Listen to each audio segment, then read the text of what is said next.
রাঙামাটিতে পুলিশের সাঁড়াশি অভিযানে যুবলীগ, শ্রমিক লীগ, কৃষক লীগের নেতা কর্মী সহ ১৬ জন গ্রেপ্তার। রাঙামাটি শহরের বিশেষ অভিযানে চালিয়ে নিষিদ্ধ সংগঠনের সঙ্গে সম্পৃক্ততা, সন্ত্রাসী কার্যক্রম, দাঙ্গাবাজি ও মাদক সংশ্লিষ্ট অভিযোগে শ্রমিক লীগ, যুবলীগ ও কৃষক লীগের বিভিন্ন পর্যায়ের নেতাকর্মী সহ মোট ১৬ জনকে গ্রেপ্তার করেছে কোতোয়ালী থানার পুলিশ।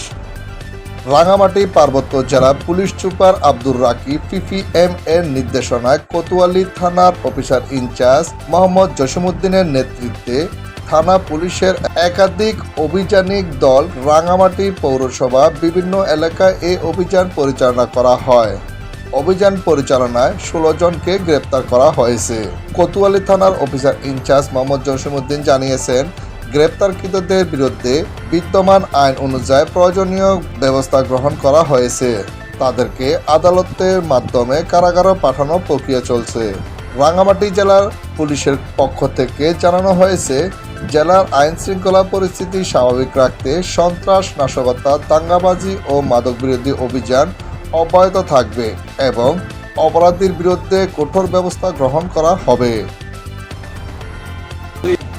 মাননীয় পুলিশ সুপার মহোদয়ের নির্দেশনা মোতাবেক আজকে আমরা বিশেষ অভিযান পরিচালনা করেছি। এই অভিযানে আপনার বিভিন্ন ক্যাটাগরির অপরাধীদের গ্রেপ্তার করেছি। অভিযানটা আমাদের এখনো অব্যাহত আছে। অভিযান শেষে এদেরকে আইনের আওতায় নিয়ে বিজ্ঞ আদালতে সোপর্দ করা হবে।